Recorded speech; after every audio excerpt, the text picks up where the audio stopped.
Scientists all over the world are exploring CRISPR's stunning potential to improve our lives. So do you think this biotech revolution will be as big in scope and impact as the digital revolution was? Well, I think the biotech revolution is going to be 10 times more important than the digital revolution because it allows us to hack the code of life. And we shouldn't be afraid of using this technology to make ourselves healthy. But the thing is the deeper you go into biology, the more it shades into something that appears to be religious, because you start analyzing the fundamental structure of the psyche itself, and it becomes something. Well, it becomes something with a power that transcends your ability to resist it. So. It's too upsetting to everybody else to call anything normal. I mean, this is insane. This is insane, and it's very unfashionable to be normal now. Everyone has to be different, which obviously is philosophically problematic, because if everyone's different, it just creates total chaos. I'm gonna show you some magic. It's the real thing. I mean,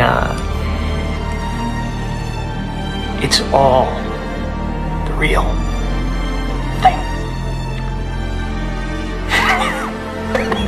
Whoa, we're officially in the future. Dude! Here's real Tom on the left, fake Tom on the right. Can you see the difference?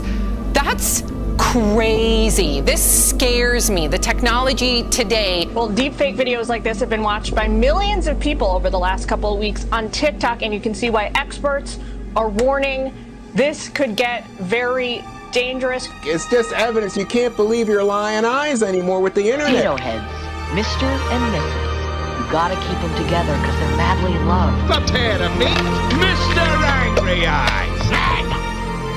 Yeah, that's the end of Mr. Potato Head and Mrs. Potato Head, and this is one of the more frightening examples in the end, isn't it? Back in October, Disney was praised when it decided to put disclaimers before some of its more problematic films. Why? Rather than remove this content, we want to acknowledge its harmful impact, learn from it, and spark conversation to create a more inclusive future together. It's what is it about society now where people are really looking for offense where there is none?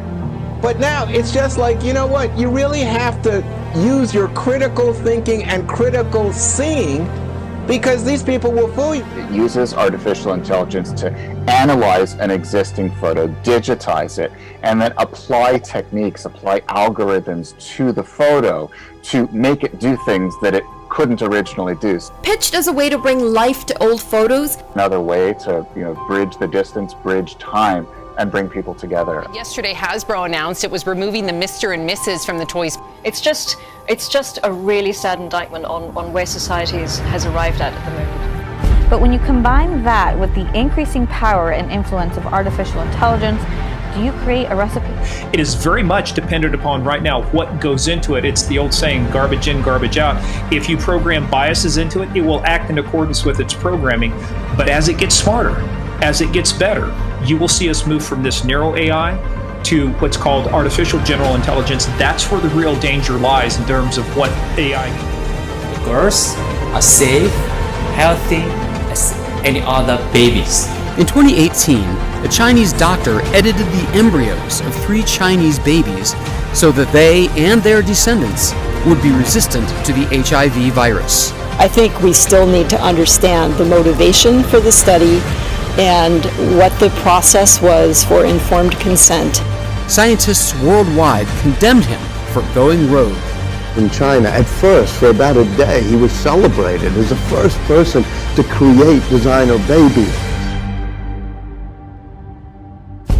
Even the Chinese were appalled by what he did, and eventually he gets tried and put under house arrest. Since that event, Doudna has been hosting a series of international conferences designed to hammer out ethical guidelines for using CRISPR. I mean, everything Morgan's saying is spot on, right? That you have these dilemmas, and essentially what you really have with AI is you have something that's really an ethics dilemma, right? Because even when we get to the point of very advanced AI in the future that will ultimately the goal, as he said, which is pretty scary, the goal of allowing machines to determine whether or not someone, for instance, is a terroristic threat, whether or not a target, an enemy target needs to be taken out, or a human life needs to be ended because the AI believes that all begins with the ethics of the creator. The AI creator essentially is imposing their own ethics. And so when you do have this race between China, the United States, and Russia over the control over AI, you're essentially imposing your own ethics into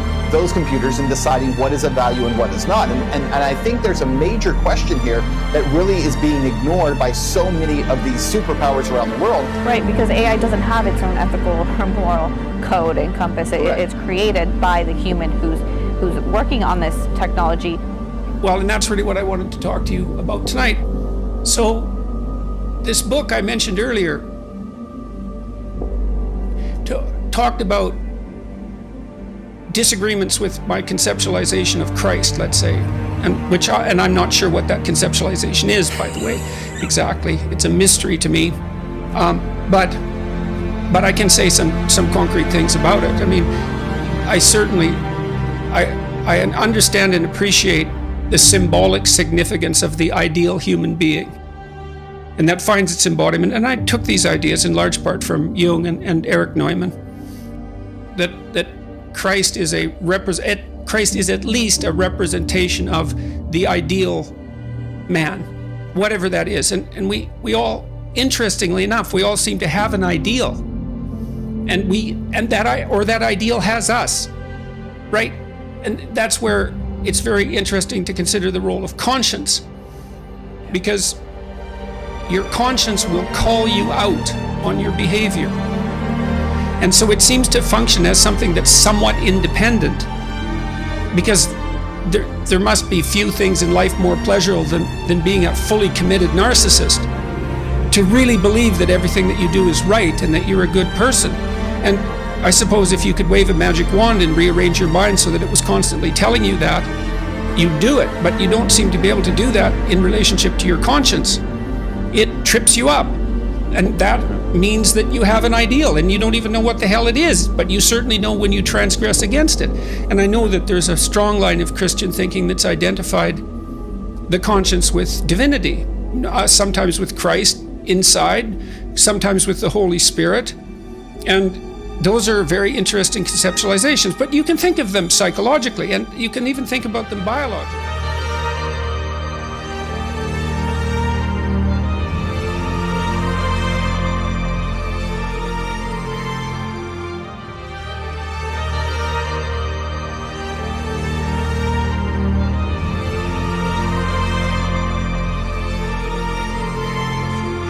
The most iconic moment, perhaps, was this. The meeting between the Pope and Grand Ayatollah Ali al-Sistani is symbolic and significant. Overseas now, Pope Francis making history. The pontiff in northern Iraq today, calling for unity and forgiveness for Muslim extremists as he visited several churches. Pope Francis visited the ancient city of Ur, believed to be the birthplace of the patriarch Abraham, revered by Jews, Christians, and Muslims, and stressed the commonalities among God's children. It is here where the Pope is planning to hold an interfaith dialogue to promote understanding between Christians, Muslims, and other religions. The first step we have to undertake is to restore trust. But in order to restore trust, we have to reinforce first global cooperation. And second, we have to make sure that everybody is contributing in shaping a more positive future. Pope Francis called himself a messenger of peace, advocating harmony between faiths. We got a flood of calls from Vermonters all over the state this evening, reporting a loud boom and a body-rattling vibration. Were taken by surprise when they saw a fireball in the sky. Experts now saying it was a piece of an asteroid. People also reported a loud noise. People reported seeing it across the Northeast, even in Canada. Yeah, 2021. Aliens or something? No big deal. Did you feel a mysterious boom or shaking about 5 o'clock tonight? Some of our fellow colleagues felt it right here at the Fox 5 studios in Kearney Mesa and at various work-from-home locations. In fact, our newsroom got calls from viewers From El Cajon to Ramona, Sheriff's Department got reports from the South Bay to La Mesa. The U.S. Geological Survey, which of course records earthquakes around our area, didn't have a tremor on record for that time of the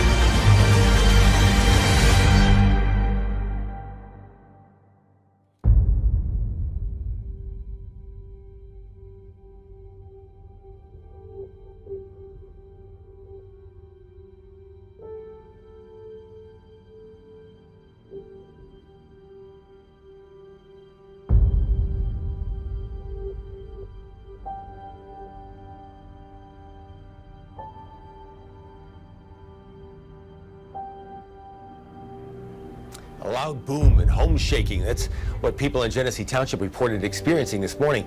They're not seeing any damage. Some reached out to ABC 12, wondering what it was. Ariane Puerta has been asking around all day and found the bizarre boom was actually felt across a large area of Genesee County.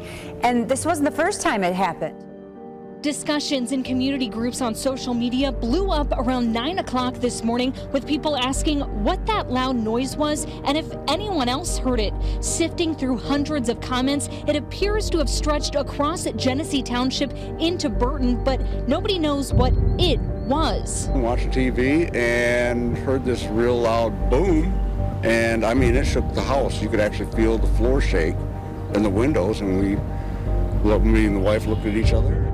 They felt and heard it too. This is actually the second time he says this has happened in the last 6 months. Same experience each time. If anybody's ever heard a sonic boom, that's about the only thing that I could say that would be similar to it. It's not the same as gunfire, not the same as mortar fire. Heard that. It's like it's coming from above. But the Navy vet says he knows a supersonic flyover shouldn't be happening in a neighborhood. It's really hard to speculate. I don't want to sound like, the conspiracy theorist that I can be. But this is, like I say, this is not the first time it's happened with no answers. That's what makes it intriguing. So the mystery remains. Well, there is jaw-dropping video of a volcano erupting in Russia. You can see it right here behind me. Pretty incredible, right? Well, this is the eastern peninsula there. It erupted yesterday, and plumes of smoke filled the air as lava just came out of the mouth of the volcano. Now, this one is prone to eruption, they say. It last burst, the last burst was back in 2020. Explosions inside Italy's Mount Etna have sent a 4-kilometer high plume of smoke into the sky. Europe's largest active volcano, located on the island of Sicily, has been back in action multiple times in the past 3 weeks, staging an impressive demonstration of nature's firepower. Volcano experts are on high alert as the crater of Mount Nyiragongo in the Eastern Democratic Republic of Congo has been filled with magma. The world's largest continually active lava lake has been speeding and coughing blasts, lighting up the dusky sky with a tangerine glare.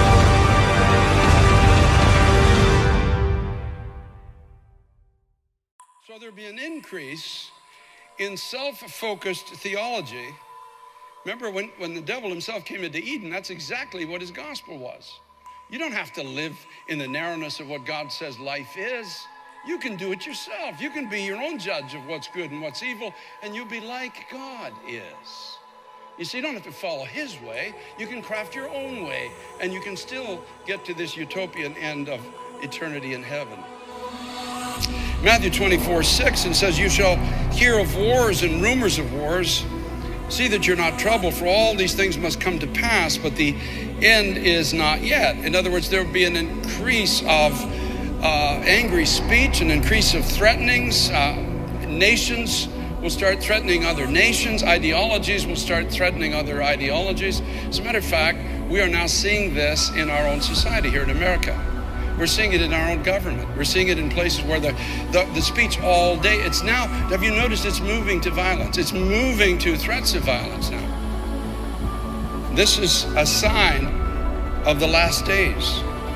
For nation will rise against nation and kingdom against kingdom, and there'll be famines, pestilences, and earthquakes in various places.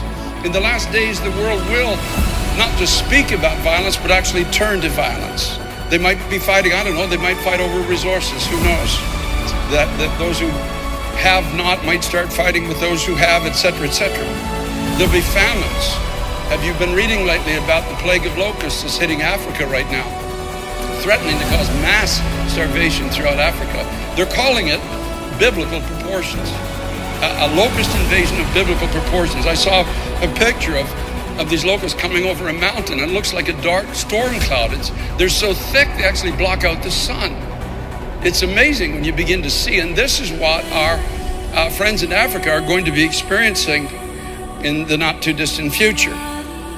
There are going to be pestilences, in other words, new diseases coming into the world. And here we are facing the coronavirus now. In our own society, there's a possibility we may not be able to meet in the coming days for a season. I don't wish harm, obviously, on anybody, and our prayers are God push this thing away. But there are going to be new diseases, new pestilences coming. There are going to be earthquakes in various places, and all these are the beginning of sorrows. Then, verse 9, they will deliver you up to tribulation and kill you, and you'll be hated of all nations for my name's sake. Now, this is already happening in China. It's already happening in various other places throughout the world. There was a marginal tolerance of Christianity, now turned to an intolerance, and now it's turning to violence in many places throughout the world. And you are experiencing the beginnings of this in this society. You're experiencing it in the workplace, in your community. You can't have a biblical opinion anymore. Now you're being vilified or put out as a hater or a divider. You shall be what? Hated of all nations for my namesake. Another sign of the end times. And then many will be offended and betray one another and will hate one another. Verse 10. Paul in 2 Thessalonians chapter 2 and verse 3 says, before the return of Christ, there'll be a great falling away. You know, a falling away of people who they'll be saying this is the way I see it. I didn't sign up for this. When I came to Christ, I was told I was going to be healthy, happy, and rich, and I was going to be the head, not the tail, and everything's going to be nice. I'm going to have a big house, nice car, the best wife, the best husband, a great family. This is what I was told. I didn't sign up to be hated. I didn't sign up to be part of a religion that society doesn't endorse, and so many will be offended.